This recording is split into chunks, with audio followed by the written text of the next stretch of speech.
YCMOU Nashik, Yashwantrao Chavan Maharashtra open university Nashik, दिनांक 9 September 2025 परीक्षा विभाग एक्झामिनेशन डिव्हिजन मार्फत परिपत्रक क्रमांक 49/2025 प्रसिद्ध करण्यात आलेला आहे। कशाशी संबंधित आहे ते पाहूया। सर्व शिक्षण क्रमांच्या पुनर्परीक्षार्थी रिपीटर विद्यार्थ्यांसाठी परीक्षा अर्ज भरण्याबाबत महत्त्वाच्या सूचना। ठीक आहे, आता एक ध्यानात ठेवायचं आहे, ओपन युनिव्हर्सिटीमध्ये मुक्त विद्यापीठामध्ये फक्त आपल्या यशवंतराव चव्हाण महाराष्ट्र मुक्त विद्यापीठामध्ये नियम असा आहे की ज्यावेळेस तुम्हाला एखाद्या कोर्सला तुम्ही ॲडमिशन घेता आणि त्या ॲडमिशन फीसची जेव्हा पेमेंट करता, त्या ॲडमिशन फीमध्ये त्या 1 वर्षाची पूर्ण फीस अगोदरच घेतली जाते तुमच्याकडं। त्यामुळे तुम्ही कुठल्याही शिक्षण क्रमाच्या एखाद्या वर्षाला फर्स्ट इयरला ॲडमिशन घेतलं तुम्ही, तर त्या फर्स्ट इयरला जर सेमिस्टर पॅटर्न असेल तर फर्स्ट आणि सेकंड सेमिस्टरची परीक्षा fees, study centre college fees, hall ticket fees सगळं तुमचं त्या फर्स्ट इयरच्या ॲडमिशनमध्ये गुत्तच घेतलं जातं। त्यामुळं जे कोणते रेग्युलर विद्यार्थी असतील त्यांच्याकरता पुनर्परीक्षार्थी फॉर्म नसणार आहे। नावच आहे पुनर्परीक्षार्थी, म्हणजे काय की अगोदर परीक्षा दिली होती, मार्क कमी पडले, फेल झाल्यामुळे पुन्हा अर्ज करायचा आहे। ठीक आहे, म्हणून पुनर्परीक्षार्थी म्हणायचं आहे की अनेकदा एक्झाम द्यायची आहे म्हणून। ठीक आहे, रेग्युलर म्हणजे ज्यांनी फर्स्ट टाईम परीक्षा देणार आहेत त्यांच्यासाठी हे परिपत्रक नाही, कारण जे ॲडमिशन घेते वेळेसच तुमच्याकडून त्या 1 वर्षाची पूर्ण फीस घेतली जाते। त्यामुळे रेग्युलरवाल्याचा एक्झाम फॉर्म भरायची गरज नाही मुक्त विद्यापीठामध्ये। रेग्युलर युनिव्हर्सिटीला तुम्हाला भरावं लागतं, मुक्त विद्यापीठामध्ये रेग्युलर ॲडमिशनवाल्या विद्यार्थ्यांसाठी नसते, ही परीक्षा फीस भरायची गरज नसते, ऑलरेडी घेतलेली असते।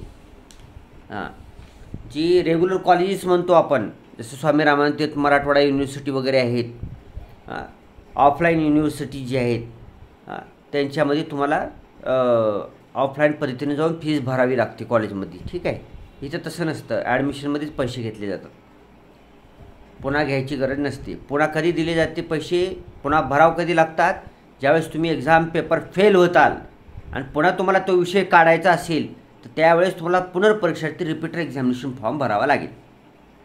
ठीक आहे, तर सूचना वाचू। सर्व शिक्षण क्रमांच्या पुनर्परीक्षार्थी रिपीटर विद्यार्थ्यांसाठी परीक्षा अर्ज भरण्याबाबत महत्त्वाच्या सूचना। ठीक आहे, सर्व शिक्षण क्रमांच्या जे कोणते अगोदरच्या एक्झामिनेशनमध्ये फेल झालेले विद्यार्थी असतील, ती एक्झामिनेशन कधीची बी असो, फक्त त्यांच्या कोर्सची मुदत संपलेली नसावी। ध्यानात ठेवायचं आहे, MA हा कोर्स जरी 2 वर्षाचा असेल तर तो 4 वर्षातच तुम्हाला पूर्ण करावा लागणार आहे। लिमिट लावलेली आहे विद्यापीठानं, आधीच्या वेळी 10 वर्ष करायची परवानगी नाही। आता MA विषयी बोलायचं असेल फक्त एका पर्टिक्युलर विषयाशी संबंधित 2 वर्षाचं MA तुम्हाला जास्तीत जास्त 4 वर्षापर्यंत पास होता येईल। जर तुम्ही 4 वर्षामध्ये MAचे सगळेच पेपर पास होईना गेलो, तुमचा एकही पेपर राहिला तर 5व्या वर्षी तुमचे सगळं डिलीट होऊन जातं। तुम्हाला परीक्षा फॉर्म भरता येत नाही, तुम्हाला नवीन ॲडमिशनच घ्यावं लागेल, नव्यानं MAला फर्स्ट इयरला ॲडमिशन घ्यावं लागेल आणि नवीन ॲडमिशन घेऊन प्रोसेस करावी लागेल, नवीन पद्धत करावी लागेल। ठीक आहे, तर असं असतं। तर मग ज्यांच्या कोर्सेसची मुदत संपली नाही, ठीक आहे, व जे अगोदरच्या कधीच्या बी एक्झाममध्ये फेल झालेले असतील व त्यांना फेल झालेले विषय काढायचे असतील तर त्यांनी ही रिपीटर पुनर्परीक्षार्थी एक्झामिनेशन फॉर्म भरायचा आहे आणि विंटर 2025 म्हणजेच आता डिसेंबर महिन्यात होणाऱ्या, डिसेंबर 2025 महिन्यामध्ये होणाऱ्या एक्झामिनेशनमध्ये अपिअर होऊन ते विषय पास होऊन जायचे आहे, आपल्याला पास होऊन जायचं आहे। ठीक आहे, ध्यानात ठेवायचं आहे। ओके, ही एक गोष्ट झाली।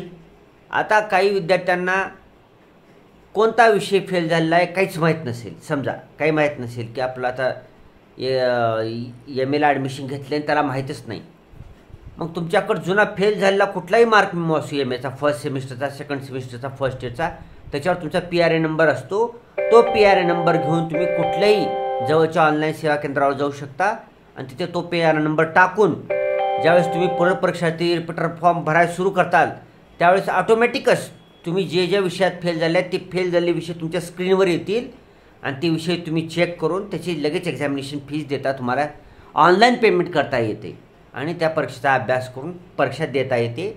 डिसेंबर 2025ला पास होता येते. ध्यानात ठेवायचं आहे. म्हणजे PRN नंबर कंपल्सरी तुम्हाला माहीत पाहिजे कमीत कमी तरी. जुनं कुठलंही हॉल तिकीट असेल तर त्याच्यामध्ये PRN नंबर असतंच, कुठलंही हॉल तिकीट असो. ठीक आहे. तेही माहीत नसेल तुम्हाला तर तुम्ही ज्या स्टडी सेंटर कॉलेजला ॲडमिशन घेतलेलं आहे त्या कॉलेजला जायचं आहे आणि त्यांच्याकडून तुमचा PRN नंबर, त्यांच्याकडं एक यादी आहे त्याच्याकडे तुमचा PRN नंबर असतो, त्या PRN नंबर तुम्हाला देतील. तसेच तुम्ही फेल झालेला मार्कसुद्धा त्यांच्याकडे असेल, नसेल तरी बी ते तुम्हाला PRN नंबर काढून देतील. ठीक आहे. पुढे यशवंतराव चव्हाण महाराष्ट्र मुक्त विद्यापीठाच्या विविध शिक्षण क्रमाच्या शैक्षणिक वर्ष 2025-26 हिवाळी वार्षिक सत्र न्याय परीक्षा संभाव्यपणे दिनांक 23 डिसेंबर 2025 पासून आयोजित करण्याचे नियोजित आहे. सर्व शिक्षण क्रमांच्या परीक्षांची वेळापत्रके विद्यापीठाच्या संकेतस्थळावर नोव्हेंबर 2025च्या दुसऱ्या आठवड्यात उपलब्ध होतील. कृषी पदविका शिक्षण क्रमांची वेळापत्रक नंतर जाहीर केली जाईल. ठीक आहे. कृषी पदविकाचे जे असतील पुनर्परीक्षार्थी विद्यार्थी त्यांच्याकरता जी एक्झामिनेशन होणार आहे ते फॉर्म आताच भरायचे त्यांनी, फक्त त्यांचं काय वेळापत्रक नंतर येणार आहे, निवांत येणार आहे. फॉर्म त्यांनी आताच भरून घ्यायचा आहे, ध्यानात ठेवायचं आहे. वेळापत्रक केव्हा काय ना फॉर्म भरून घ्यायचा आहे लगेचच. 16 अंकी कायम नोंदणी क्रमांक असलेल्या सर्व पुनर्परीक्षार्थींनी संबंधित शिक्षण क्रमाच्या परीक्षेसाठी ऑनलाईन परीक्षा अर्ज मुदतीत खालील दिलेल्या लिंकवर सादर करावा. हां ओके. हां तर 16 अंकी PRN नंबर तुम्हाला सांगितलं की 16 अंकी कायम नोंदणी क्रमांक म्हणजे परमनंट रजिस्ट्रेशन नंबर, त्यालाच आपण PRN नंबरसुद्धा म्हणतो. त्यांनी काय करायचं आहे की 16 अंकी PRN नंबर घेऊन आपला टाकला आणि एक्झाम वर्ष निवडलं की आपोआपच तुमचा डेटा येतो, तुमचे कोणकोणते विषय राहिले आहेत ते. ठीक आहे. पुढे म्हणजे मी सांगितलेलीच माहिती यांनी इथे दिलेली आहे लेखी स्वरूपात. ऑनलाईन परीक्षा अर्ज सादर करण्याची मुदत. आता हा जो पुनर्परीक्षार्थी रिपीटर एक्झामिनेशन फॉर्म असणार आहे तो फक्त आणि फक्त ऑनलाईनच फॉर्म भरायचा आहे, ऑफलाईन नसतं ह्याच्यामध्ये. जर तुम्हाला कसं भरायचं कळत नसेल तर तुम्ही सोबत तुमच्या डेबिट कार्डमध्ये, ATM कार्डमध्ये किंवा मोबाईलमध्ये पैसे ठेवायचे अकाउंटवर, तो मोबाईल सोबत घेऊन जायचा आहे किंवा कॅश पेमेंट सोबत घेऊन जायचं आहे आणि तुमच्या स्टडी सेंटर कॉलेजला जाऊन तिथं बसायचं आहे आणि त्याला सांगायचं की माझा आहे पुनर्परीक्षार्थी एक्झामिनेशन फॉर्म भरा. तिथले सर लगेचच ऑनलाईन पद्धतीने तुमचा फॉर्म भरून तुम्हाला प्रिंटआउट काढून देतील. फॉर्म भरलेली, परीक्षा फीस भरलेली प्रिंटआउट काढून देतील लगेचच. म्हणजे तुम्ही स्वतःही भरले तर ऑनलाईनच आहे आणि कॉलेजमध्ये जाऊन भरले तर कॉलेजवालीसुद्धा ऑनलाईनच भरणार आहे. म्हणजे 100% ऑनलाईन एक्झामिनेशन फॉर्म आहे. स्वतःही भरू शकता, कॉलेजमध्ये जाऊनसुद्धा भरू शकता. ठीक आहे. इथून बी पावती मिळते, कॉलेजमधून बी पावती मिळते. पुढे आता शेड्यूल दिलेला आहे आपल्याला. विनाविलंब शुल्कासह नॉर्मल फीससह पुनर्परीक्षार्थी winter 2025 December 2025 examination online application form भरायचं असेल तर 16 सप्टेंबर 2025 ते 1 ऑक्टोबर 2025च्या दरम्यान तुम्हाला भरता येईल.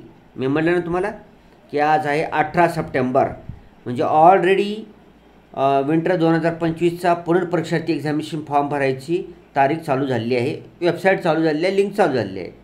आज 18 आहे, 16 तारखेपासून चालू झाली आहे. नॉर्मल शुल्क विनाविलंब शुल्कासह 1 ऑक्टोबर 2025पर्यंत तुम्हाला ऑनलाईन फीज भरता येणार आहे, एक्झाम फीज भरता येणार आहे. 100 रुपये विलंब शुल्कासह 2 ऑक्टोबर 2025 ते 7 ऑक्टोबर 2025पर्यंत तुम्हाला भरता येणार आहे. विशेष विलंब शुल्क 500 रुपयेसह 8 ऑक्टोबर 2025 ते 12 ऑक्टोबर 2025पर्यंत तुम्हाला ऑनलाईन ॲप्लिकेशन तसेच फीज पेमेंट करता येणार आहे विंटर 2025 करता पुनर्परीक्षार्थी एक्झामिनेशन करता. मात्र यानंतर कुठल्याही कारणास्तव मुदतवाढ मिळणार नाही. आता 12 ऑक्टोबर ही सगळीच शेवटची तारीख असणार आहे. शेवटची तारीख 12 ऑक्टोबर 2025 असणार आहे. त्या तारखेच्या पर्यंत किंवा त्या तारखेच्या अगोदर तुम्हाला एक्झामिनेशन फॉर्म सबमिट करून आपल्या अभ्यासाला लागायचं आहे. इतरही कामं असतात आपल्याला, काय एक्झाम फॉर्मच भरत राहायचं का आपल्याला वर्षभर. ठीक आहे. लगेचच 12 ऑक्टोबरची वाट कशाला बघायचं, चालू आहे काही लई फीस राहणार भरून टाकायचं, ऑनलाईन पेमेंट करून टाकायचं, मस्त राहायचं. ठीक आहे. पुढे सर्व शिक्षण क्रमांच्या पुनर्परीक्षार्थी विद्यार्थ्यांना परीक्षेसाठीची शुल्क खालीलप्रमाणे राहील. आता तुम्हाला शुल्क कसं असणार आहे, सर्टिफिकेट, डिप्लोमा, पदवी, व्यावसायिक, तांत्रिक, सायन्स, कृषी शिक्षण क्रम, पदव्युत्तर पदवी, सर्व शिक्षण क्रम, प्रोजेक्ट, प्रात्यक्षिक, स्टुडिओ वर्क, टर्म वर्क, क्षेत्रीय कार्य, प्रकल्प, असे सर्व प्रकारचे डिटेल्स इथे दिलेले आहेत. हा तक्ता तुम्हाला पाहायचा आहे. ज्यांनी कुणी इंटरनल दिलेलं नसेल आणि ज्यांची ॲबसेंटी आलेली असेल तर त्यांनीसुद्धा ही एक्झामिनेशन फीस भरायची तुम्हाला ध्यानात ठेवायची. तर दिलं बघा खाली, NEP 2020 अंतर्गत येणाऱ्या शिक्षण क्रमासाठी अंतर्गत गुण थेअरी, CA, कॉलेज असेसमेंट, पुनर्परीक्षार्थी शुल्क ₹20 प्रति पेपर. मी म्हणलं ना तुम्हाला, म्हणजे आता विद्यापीठामध्ये तुम्ही कुठं बी ॲबसेंट राहिला तर तुम्हाला पैसे भरावंच लागणार आहे. ठीक आहे. तुमचे इंटरनलमध्ये तुम्हाला मार्क पडले, कमी पडले, तुम्ही फेल झालो इंटरनललाही, तरी तुम्हाला एक्झामिनेशन फीस भरून पुन्हा इंटरनल लिहून द्यावं लागेल. त्याच्यासाठी सगळं काम व्यवस्थित करायचं आहे, अभ्यास व्यवस्थित करायचा आहे, इंटरनल व्यवस्थित लिहून द्यायचं आहे, अपलोड करायचं आहे, प्रोजेक्ट जमा करायचा आहे, क्षेत्रीय कार्य जमा करायचं आहे, प्रकल्प जमा करायचा आहे, काही मौखिक परीक्षा असेल तर तीसुद्धा परीक्षा द्यायची आहे. काही एक्झामिशन तुम्हाला देणार नाही युनिव्हर्सिटी. विद्यापीठ मुक्त आहे, परीक्षा मुक्त नाही तुमची, ध्यानात ठेवायचं आहे. अनेक लोकांचा गैरसमज असतो, विद्यापीठ मुक्त आहे, परीक्षा मुक्त नाही, तुम्ही घरी बसून डिग्री मिळणार नाही तुम्हाला, ध्यानात ठेवायचं आहे. रेग्युलर युनिव्हर्सिटीला जसं परीक्षा असते, युनिव्हर्सिटीची एक्झाम दिली पाहिजे तर द्यावीच लागते, इथं बी द्यावी लागते मुक्त विद्यापीठामध्ये.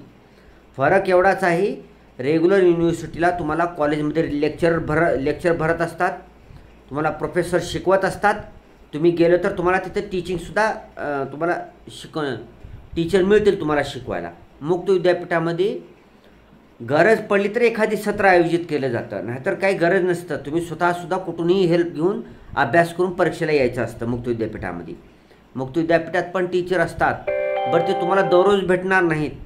ते टीचर तुम्हाला रविवारी किंवा एखाद्या सुट्टीच्या वेळी किंवा तुमच्या डिमांडनुसार तुम्ही जर शिक्षकांना रिक्वेस्ट केली की सर मला काही येत नाही म्हटलं तर तुम्ही फोन करून दिल्यानंतर त्यांची अपॉइंटमेंट घेऊन तुम्ही त्यांच्याकडून शिकून घेऊ शकता किंवा तुमच्या प्रश्नांचं उत्तर घेऊ शकता. ठीक आहे.